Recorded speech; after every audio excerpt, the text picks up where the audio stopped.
podcast IMO.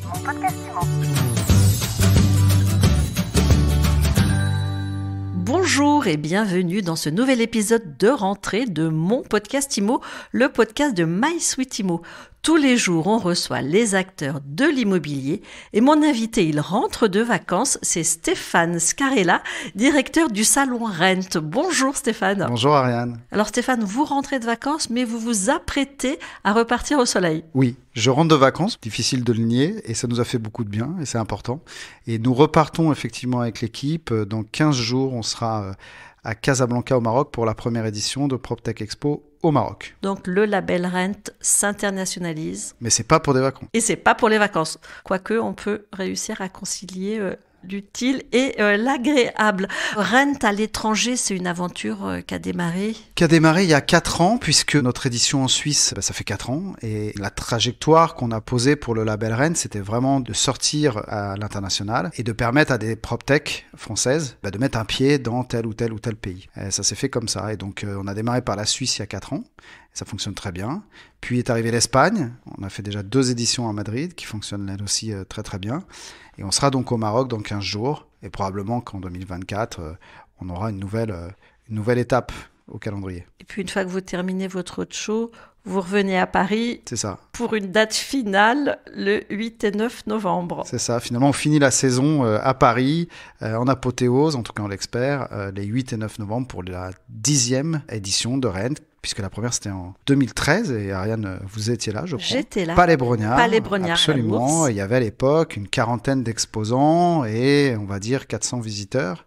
Voilà, 10 ans après, on va faire une belle édition, en tout cas, elle se présente plutôt bien, avec 400 exposants et probablement 15 000 visiteurs professionnels attendus, là où on en avait 12 000 l'an dernier. Et les déclinaisons à l'étranger. Avant de parler de l'édition parisienne, est-ce qu'à l'étranger, c'est les PropTech françaises que vous emmenez là-bas ? Alors, il y a les deux. Il y a à la fois les PropTech locales, c'est-à-dire que quand on va au Maroc, par exemple, dans 15 jours, le gouvernement marocain, avec lequel, évidemment, on a dealé tout ça, et les industriels locaux.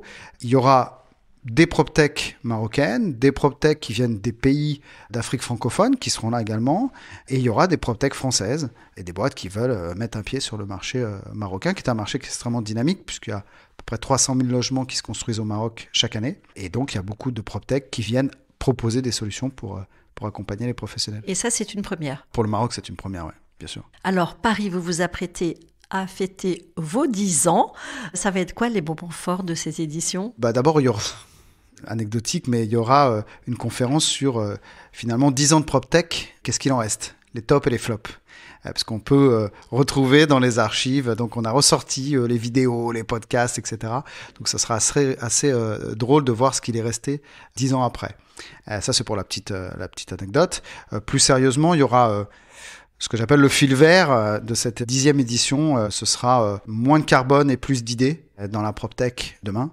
C'est un enjeu majeur. Tous les professionnels de l'immobilier aujourd'hui doivent composer avec ces enjeux environnementaux et sociétaux. On va essayer de leur apporter des éléments de réponse, en tout cas de débattre tout au long de ces 2 jours. Et ça va revenir comme ça par capsule. Il y aura aussi évidemment beaucoup de choses sur l'intelligence artificielle. Alors ChatGPT, à ma place, pas à ma place, on en entend parler toute la journée. Évidemment, on va essayer de mettre ça en perspective.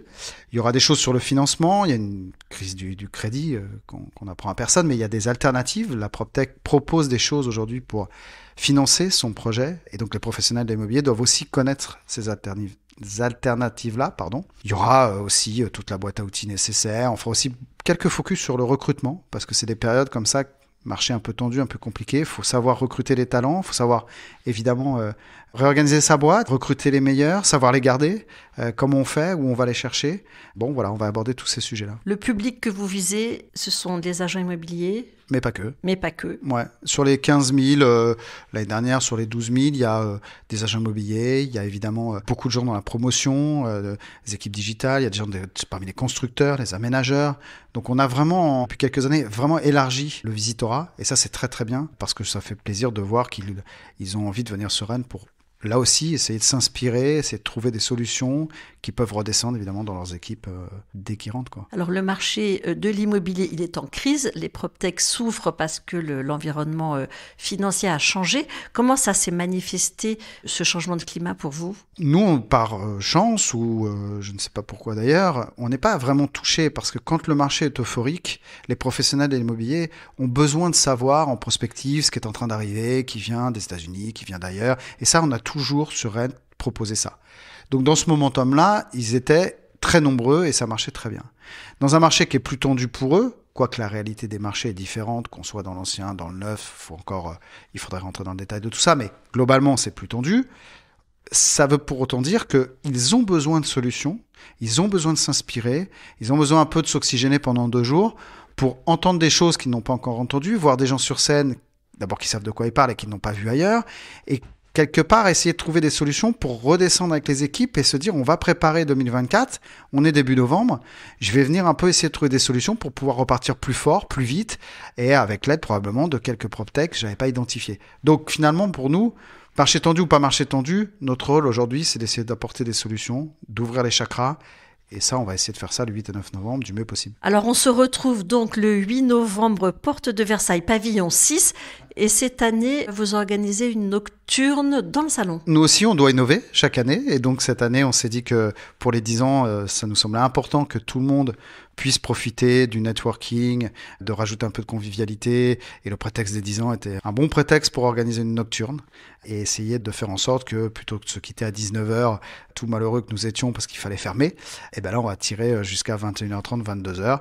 Donc, ça permettra à tout à chacun, si on est 5000, 6000, 7000, je ne sais pas, on verra au même moment dans le pavillon, de profiter de ce networking et puis de rajouter, ça c'est notre job, un peu de convivialité à tout ça, ouais, bien sûr. Merci beaucoup Stéphane et à très vite. Merci Ariane. Quant à nous, on se retrouve très vite pour un nouvel épisode de Mon Podcast Immo à écouter tous les jours sur MySuite Immo et sur toutes les plateformes. Mon Podcast Immo. Mon Podcast Immo.